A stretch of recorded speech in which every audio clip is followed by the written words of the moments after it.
Welcome and thank you everybody for being here.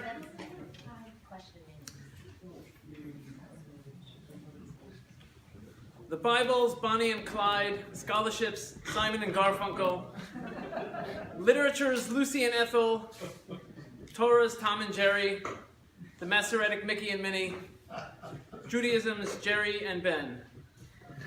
Ricky and Esther Hidary will go down in our community's history as either overworked, early aging, uphill climbing, irrelevant, and seldom read scholars and writers. That sounds accurate. But wonderful grandparents.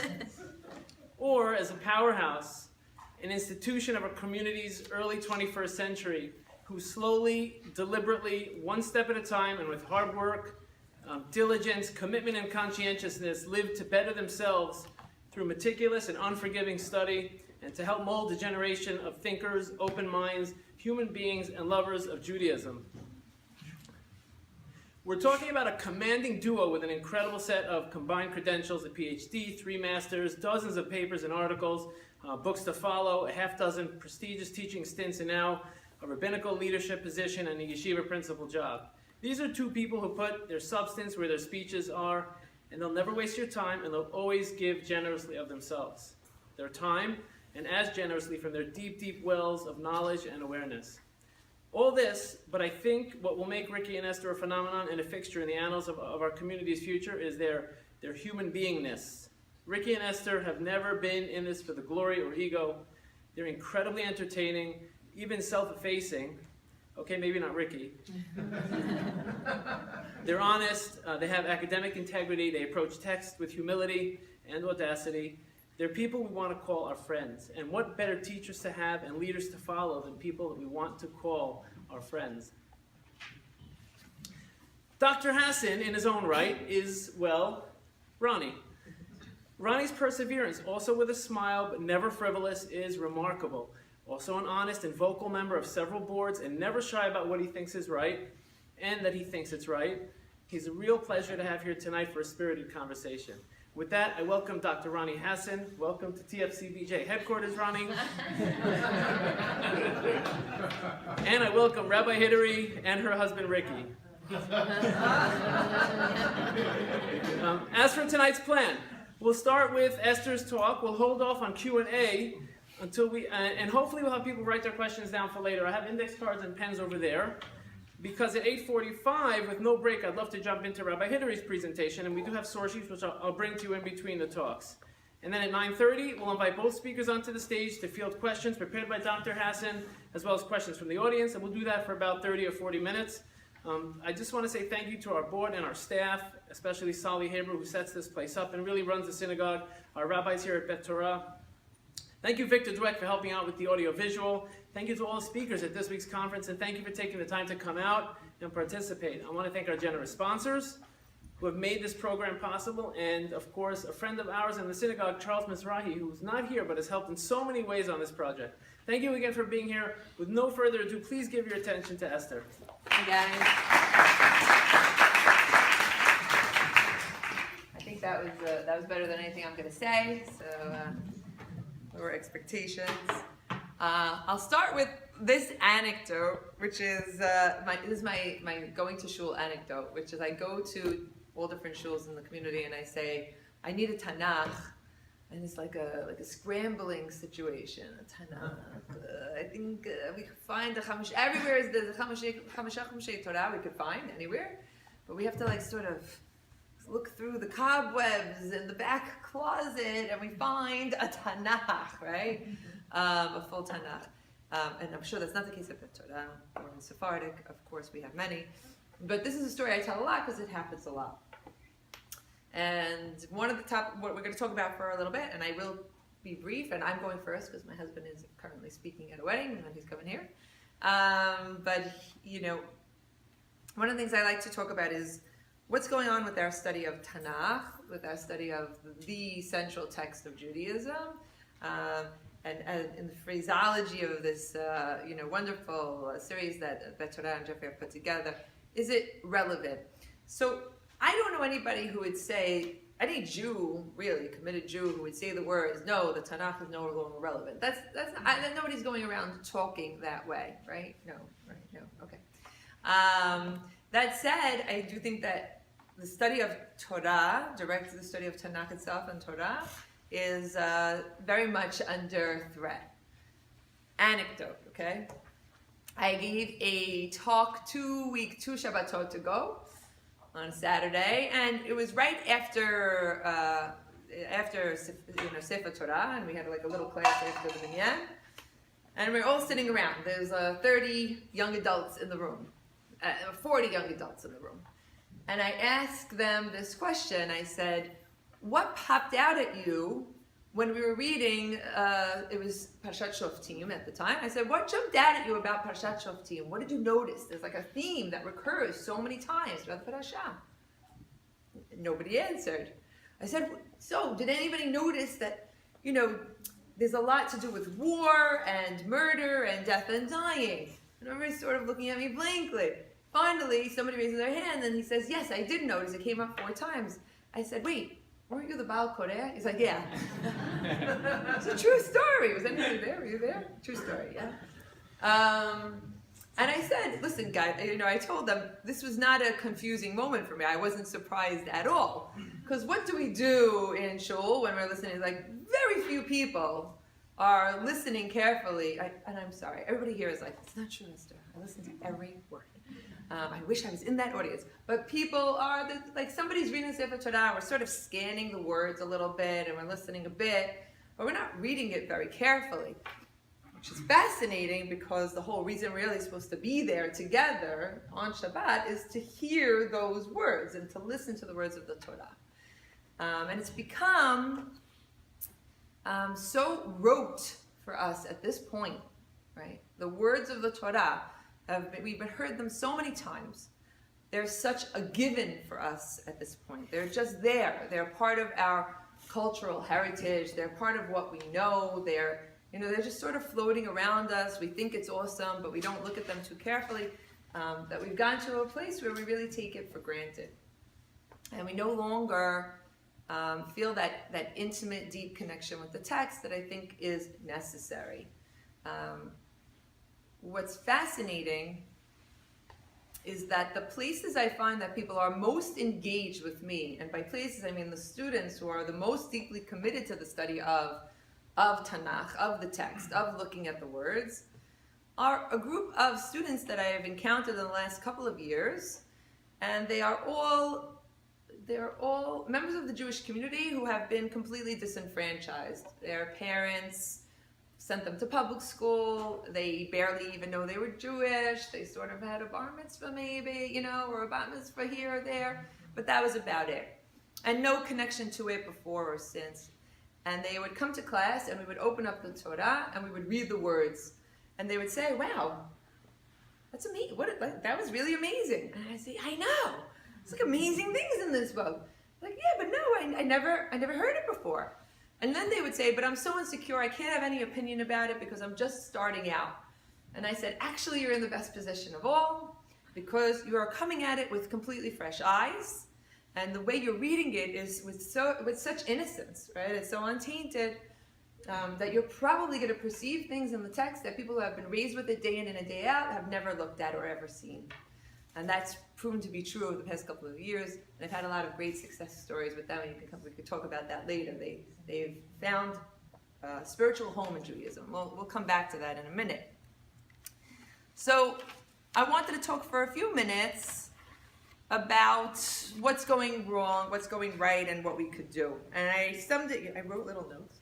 I summed it up as, I think there are 3 major threats to our study of text and of Tanakh happening with us right now. The first one is one that, looking around the room, I know so many people in this room that we all, I think, are familiar with. I call it hyperliteralism. Yeah, hyperliteralism. What's hyperliteralism? We've gotten to the point that everything that we're reading in the Torah has to be factually true, or is a historically true story, or is just, whatever you're reading, that is what it is. And any attempt to talk about how the stories or the text or the characters may be indicating something deeper or larger is met with a degree of resistance in a lot of circles in Judaism. Even the ones that feel like they're not being hyper-literal have maybe been trained to read the Torah that way. And I think it's deadened our ability to really engage in study of Torah. Example. I'm teaching currently, you heard, I'm assistant principal at Yeshivah Flatbush High School, and I'm teaching a Tanakh class to senior girls, okay? And we're currently learning the stories of Abraham. Okay? And as you might remember, there's a story about how Abraham goes down to Mitzrayim, and he tells his wife to pretend to be his sister. The weird thing is that a couple of chapters later, he does it again, right? They go to a different city, and now they're in Grad, and again, it's a very similar story. He's in a foreign land, and he's telling his wife to be his sister, and a whole incident occurs. And then what's even weirder, it happens again, right? I was Yitzchak. And I tell the girls, ask me a question. Because that's what you're supposed to say, ask me a question. So somebody says, so one question was, why don't they learn their lesson? Why do they keep doing this? It's so weird. They're just repeating themselves over and over. And then I asked them back. I said, well, what do you think is happening here? Why do you think the Torah is telling an identical story so many times? And their answer was, does anybody want to guess what the answer was? Anybody know? They said, because that's what happened. Because that's what happened. Because that's what the Torah is for them. They're like, it's just telling us the history of people, of the guy. And he went. And then if I say, well, what's the significance of going to Mitzrayim? They said, the significance? That's where he went. He went to Mitzrayim. What about his name? Is there anything significant in the name change? He had a name, but then he didn't, and it changed. Okay. Now you're laughing, but there's something to think about here, because we might say, but really, I told you that in a separate context, far away from here, when I turned there and I said, what was happening in the Parashah this week? Oh, he's here. When I turned around and I said, what's happening in the Parashah this week, that same answer of what was happening, the stuff that was happening, laws, a bunch of words about Jewish laws and stuff. Nothing that I really need to know about.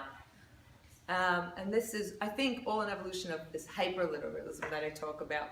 So I went on to talk to the students about the fact that, we say that the Torah, we really, really believe this, because if we're Jews, this is really what we should have as a core of our belief system. That we think of the Torah as being a source of nivuah. It is divine text. In all the world, in all the universe, we say there's one ultimate source of a way to connect to God and His communication to us. We call it the Torah. Now, to say that the Torah would be speaking in such mundane terms as just base history lessons, right? Or that the words are just giving us a basic outline of some laws that are outdated, right? Is really to speak in the language that defies the core of our commitment to saying, this is nivuah. So step one of keeping the Torah relevant is to try, in all the ways we approach it, to see it as a communication, as nivuah, as a source of knowledge and information, and to read with the intensity that we would give to a divine communication, which we would never say is meant to be taken on a literal, mundane level, but instead is there to teach us the deepest moral truths that we could have. That's one. Two is the second problem, right? The second threat, I would say, to keeping the Tanakh relevant is one that we all know about because we've also discussed it together many times. And that's this idea of Peshat and Drash, right? What does the text say and what does the Midrash say?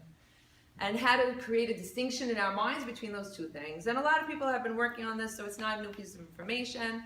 That said, I just want you to know the stories are still abound, right? There's still many 18, 20, and 30-year-olds that when I say, why did Hashem choose Abraham? They all answer, what's the answer? What? Because he destroyed his father's idols, because he was a good destroyer of idols. It's a great answer, but there's no evidence for it in the text, because it's not there. And that how are you able to read the Torah if you don't actually know which words are there and which words are not there, right?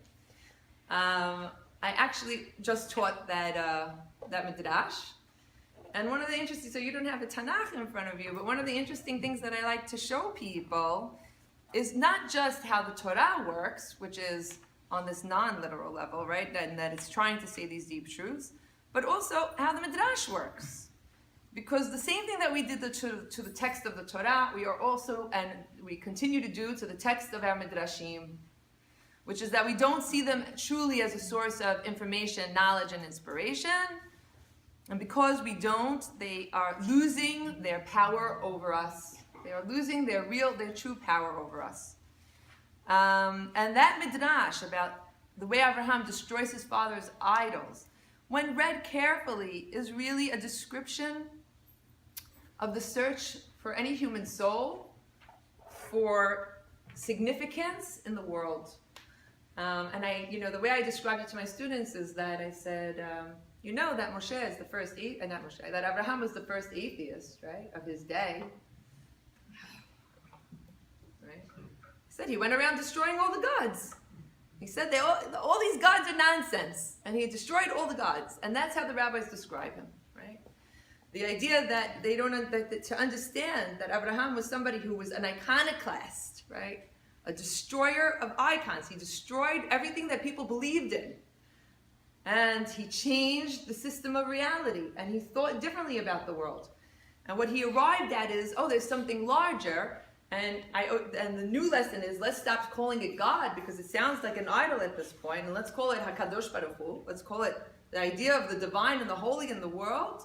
And said there's something that calls us to a higher order of living, right? Not to the worship of let's bring it food and let's bring it drinks, but to a higher order of living. And that every story in his life is about the way he had to destroy what people thought was right and wrong and demonstrate to them what true goodness was, what real choice making is, what it really is to exist in this world. And his midrash ends with him being thrown. Because of his destruction of the idols, what does he get thrown into? The Kivshan HaEsh. And does anybody know who dies in the Kivshan HaEsh? His brother. His brother dies in the Kivshan HaEsh. What's his brother's son's name? Say, I couldn't hear. Lot. What does Abraham spend the rest of his life doing, according to in the Torah itself? Saving Lot. And he saves him from... literally, and I'm looking for the quote here.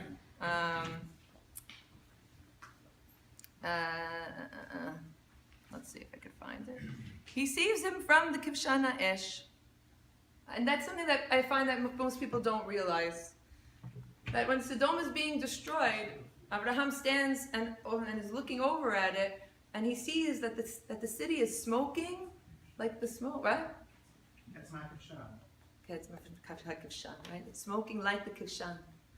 So when you read a midrash and you don't recognize all these layers, right? That the rabbis are not speaking outside of the text. They are speaking into the history of what they know is Abraham's life. Somebody who changed the way people thought. Somebody who looked to protect his brother from misguided understandings. His brother and his nephew, his son, his Lot, right? Who tried to save him from the destruction that comes with ignorance and lack of knowledge and with living an empty life, right? And this is something the Torah really tried to do for human beings, to open them up to a new way of thinking. And so I think it's very, very, very agonizing for me when those deep, profound messages are being watered down into mere storytelling, into just almost cultural mythology or just cultural history, cultural narratives. And our children's minds, if we continue this way, are going to continue to shut down. They're not going to learn the skills they need to always be critical thinkers and critical readers, because they're not going to understand that that's the heart of what it means to be a Jew. It's to think, I told them, the big thing you have to do is ask good questions.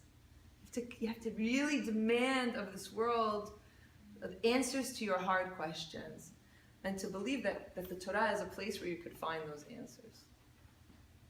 Threat number 3, mysticism. Okay. So I think it's very interesting that we have this parallel movement happening. On the one hand, you have the literalists, okay, the hyper-literalists. This is what it is. Don't ask questions. This is Amisorah. This slippery slope, Esther, slippery slope. If somebody uses the phrase slippery slope on me again to shut down creativity and human thought, right? It's a slippery slope. When do you stop? When do you decide? We'll decide when human intellect tells us it doesn't make sense anymore, right? So on the one hand, you have these hyperliteralists. On the other hand, instead, right? So literalism, it sounds like logical. It sounds like, oh, I want to base myself in this is what it is, and this is what it looks like, and this is what it is. But on the flip side, you have people going into insanely crazy, magical, mystical realms. How far does it go? And Ricky and I just experienced this. We went to a wedding recently, hosted by the Kabbalah Center, okay? And I know this is an extreme. I'll pick up my pens later. This is an extreme, and it's not the norm, but it is.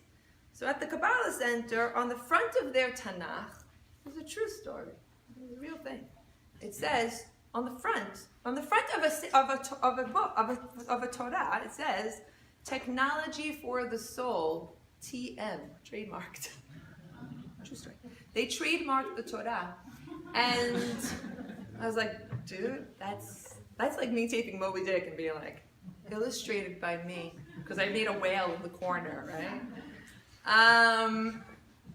So they trademarked the Tanakh, and they say in their introduction, you don't need to understand the words. You don't need to speak Hebrew.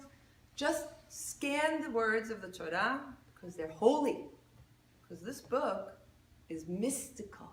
It's magic. It's a magic book. You could keep it in your pocket. You could put it on your dresser. This in the Zohar, you put it on your dresser, and then blessings abound. Blessings abound. Which was very interesting, and not very far from what a lot of people actually think about the Torah. And now I'm going to go back to my original example. So if they're not reading the words of the Torah in shul, right, and they're not listening to it and trying to understand it and getting into a conversation with God around it and around the text, right, then what are they doing? They're having a holy moment. I went to shul and I listened to the holy words. And they were very holy. And a man at the teva was saying holy words. And I was holier for it. And I'm going to have a good day now. This is true stories. And this really happens.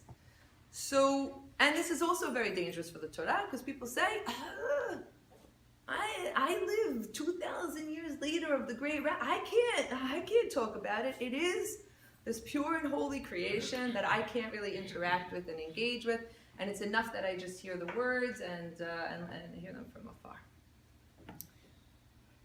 It's hard for me not to take questions, but I'll wait till later. You can if you want. Can I?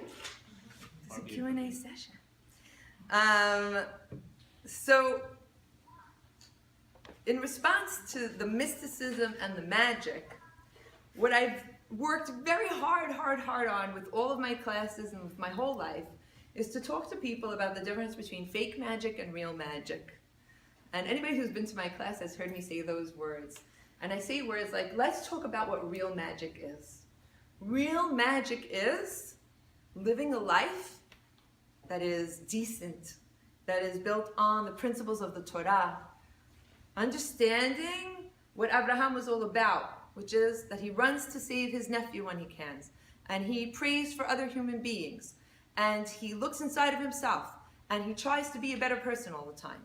And because of that, he lives a very blessed life, right? And they say, well, it's magic. He does the mitzvot and nice things happen. But it's not magic. It's actually what the Torah wants to talk to you about, which is how you could actually live a holy and spiritual life. And it's not a one-to-one connection. It's about deep soul searching, analysis, and thought, and introspection. So, and I'll end in a weird place, okay? Because maybe there's another thread and I didn't list it. My husband and I were once talking to a couple of intellectuals, okay? Professors, academics.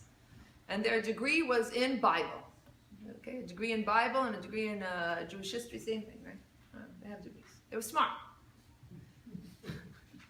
And I said, what do you think about the Torah? He said, the Torah. I was like, what do you mean? They were like, I'm like, wait, what do you mean? You spent your whole life studying it. They're like, it's an ancient text. It's an ancient text.